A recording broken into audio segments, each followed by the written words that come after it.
अस्सलाम वालेकुम। टुडे मैं आप लोगों को बताना चाहता हूँ कि मैंने अपनी जो व्लॉग्स वगैरह बनाता था वो मैंने छोड़ दिया है, क्योंकि वो जो है किसी के काम नहीं आने वाला था। ठीक है, अब मैं बनाने लगा हूँ जैसे जो जो टॉपिक्स मुझे आते हैं वो मैं आप लोगों को समझाऊँगा। ठीक है, ताकि मुझसे किसी और का फ़ायदा हो जाए और जो दूसरे लोग मेरी वीडियो देखते हैं उनको मेरी वीडियो से कुछ हासिल हो। ठीक है, तो चलिए शुरू करते हैं। आज जो है मैं आप लोगों को पढ़ाऊँगा फिज़िक्स में चैप्टर है ग्रेविटी। ठीक है, तो चलिए शुरू करते हैं। आज डेट है हमारे पास 30। आज हम पढ़ेंगे फिजिक्स में चैप्टर है ग्रेविटी। अब ग्रेविटी हमें क्या कहती है? जैसे आप लोगों ने बहुत सुना होगा कि न्यूटन के ऊपर एक सेब गिर गया था तो उसकी वजह से न्यूटन ने लॉ लिख दी। ऐसा कुछ भी नहीं है। ठीक है, ये बेसिकली हमें पता चलता है मून पे। जैसे आप लोगों को पता है कि ग्रेविटी नहीं है, वहाँ पे हम कोई भी चीज़ लेके जाएं या कोई भी चीज़ हम खुद वहाँ पे चले जाएं ना, तो हम भी वहाँ पे उड़ने लग जाएंगे, क्योंकि वहाँ पे ग्रेविटी नहीं है, ना ऑक्सीजन है। ठीक है, पानी भी नहीं है। अब अगर यही ग्रेविटी हमारे पास अर्थ पे ना हो तो हमारा रहना नामुमकिन है। ठीक है, इस वजह से हमें जो है फिजिक्स बताता है कि every bodies attract with each other in the universe. ठीक है, every bodies attract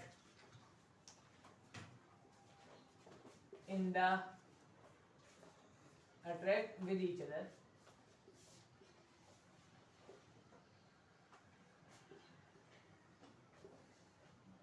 in the universe.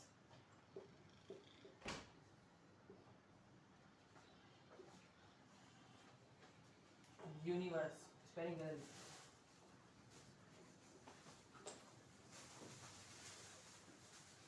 इसका मतलब है कि इसका मतलब ये नहीं कि अगर एक बंदा यहाँ खड़ा हुआ एक बंदा यहाँ तो दोनों एक दूसरे से अट्रैक्ट हो जाएंगे, ऐसा बिल्कुल भी नहीं है। ठीक है, इसका मकसद ये है, जैसे हमारे पास एक आता है M1, ये हमारे पास एक ऑब्जेक्ट है। ठीक है, उसके बाद हमारे पास आता है M2। ठीक है, ये दूसरा ऑब्जेक्ट है। अब ये टू जो बॉडीज हैं, ये जो डिस्टेंस है ना इनके बीच का, इसको हम दे देंगे रेडियस R। ठीक है, अब हम इसको थोड़ा सा ड्राइव कर लेते हैं। अब इसके बाद हमारे पास आता है F इज इक्वल टू नहीं आएगा यहाँ पे आएगा प्रोपोर्शनलिटी साइन। ठीक है, ये F जो है डायरेक्टली प्रोपोर्शनल है M1 के और M2 के। ठीक है, अब हमारे पास ये तो आ गया। अब इसको और ड्राइव करके हमें ग्रेविटी का फॉर्मूला निकालना है आज, तो इसको हम थोड़ा सा और ड्राइव करते हैं। F डायरेक्टली प्रोपोर्शनल है 1/m के। सही है, 1/m नहीं, सॉरी 1/r के। अब दो बॉडीज है ना, दो बॉडीज का डिस्टेंस है हमारे पास, तो हमारे पास r² आ जाएगा। ठीक है, अब आप लोगों को हम जो है कंबाइन कर रहे हैं इक्वेशन 1 और इक्वेशन 2 को। ठीक है, आप लोगों को पता है कि प्रोपोर्शनलिटी का साइन हटता है तो हमारे पास इज इक्वल टू कॉन्स्टेंट आता है। अब हर जगह हमारे पास कांस्टेंट में k नहीं आता, हम लगाएंगे कांस्टेंट कैपिटल G।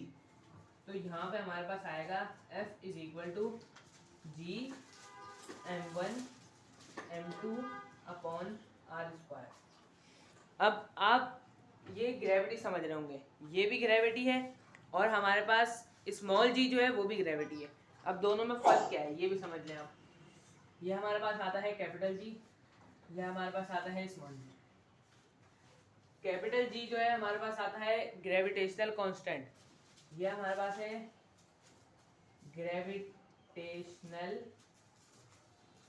कांस्टेंट। सही है, और ये हमारे पास आता है acceleration due to gravity. Acceleration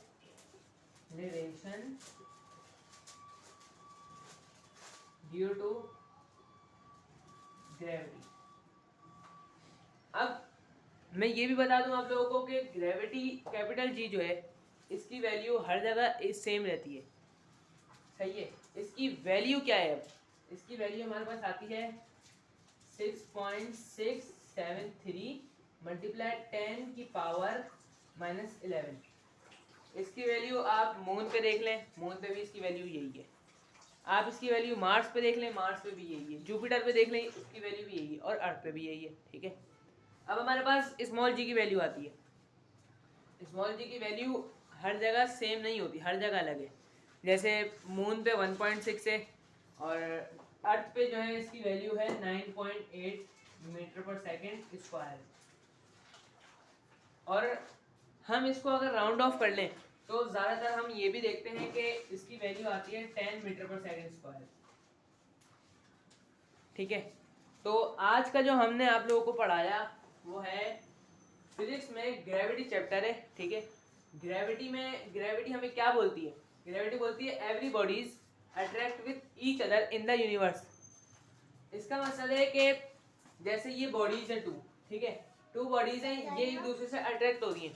अब इनके बीच का जो डिस्टेंस है ना वो हमारे पास आता है r। ठीक है, अब हमने इसको थोड़ा सा ड्राइव करा। अब ड्राइव करने के बाद हमारे पास आता है f डायरेक्टली प्रोपोर्शनल है m1 और m2 के, बॉडी 1 और बॉडी 2, सही ना। अब हम इसको ड्राइव करा हमने और इसको ड्राइव करा तो हमारे पास आता है f डायरेक्टली प्रोपोर्शनल है 1/r² के। r² कैसे हुआ? क्योंकि यहाँ 2 बॉडीज हैं। ठीक है, अब हमने इसको और ड्राइव करा तो इसका फॉर्मूला बिल्कुल ही हाथ समझ आ गया हमें। अब हम प्रोपोर्शनलिटी का साइन हटाते हैं तो हमारे पास आता है इज इक्वल टू और कांस्टेंट। हम हर जगह जैसे आप लोगों ने देखा होगा Newton second law of motion जो है उसमें हमने कांस्टेंट के लगाया था। ठीक है, हमने कांस्टेंट के नहीं लगाया, यहाँ पे कांस्टेंट जी लगाया, क्योंकि जो कैपिटल जी है वो हमारे पास है ग्रेविटेशनल कांस्टेंट, तो हमने यहाँ पे ग्रेविटेशनल कांस्टेंट लगाया। ठीक है, अब इसको हम जैसे न्यूमेरिकल आता है हमारे पास, ठीक है, तो न्यूमेरिकल भी हम सॉल्व करके बता दें आपको।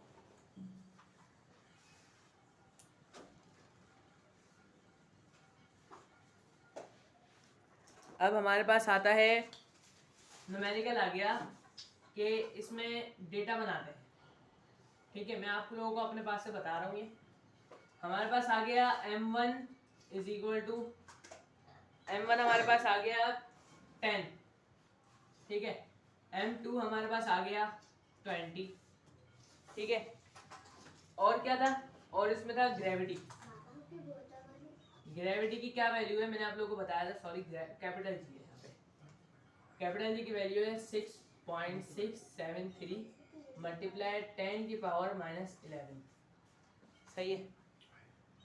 अब और क्या था हमारे पास इसमें? r radius. ठीक है, रेडियस हमारे पास इसमें आ जाता है 100। और हमें मालूम क्या करना है? फोर्स मालूम करनी है। ठीक है, तो हम इसको सॉल्व करेंगे। सॉल्व करने पर हमारे पास जो फॉर्मूला लगेगा वो यहाँ पे फॉर्मूला लगेगा F is equal to capital G m1 m2 upon r²। ये हमारे पास फॉर्मूला है। अब फॉर्मूले के मुताबिक इसको हम वैल्यूज को पुट करते हैं। F is equal to capital G की क्या वैल्यू है? 6.673 मल्टीप्लाई 10 की पावर -11। ठीक है, उसके बाद हमारे पास m1 m2 की वैल्यू आती है, इसको हम ब्रैकेट में रख देंगे। m1 की वैल्यू क्या है? 10। ठीक है, m2 की वैल्यू क्या है? 20। और रेडियस क्या है? 100। ठीक है, मैं कैलकुलेटर लेकर आता हूँ, उसमें मैं आप लोगों को सॉल्व करके बताता हूँ। तो मैंने ये अभी सॉल्व करा है। ठीक है, और इसका जो आंसर आप देख सकते हैं हमारे पास ये आ रहा है 13346 एक्सपोनेंट की पावर -10। तो ये जो पूरी ये जो ग्रेविटी की वैल्यू है इसको हम इससे मल्टीप्लाई कर देंगे, फिर इसको इससे मल्टीप्लाई कर देंगे, फिर जो आंसर आएगा उसको 100 से डिवाइड कर देंगे। तो हमारे पास आता है फोर्स हमारे पास निकल के आ गई 1.3346 एक्सपोनेंट की पावर -10।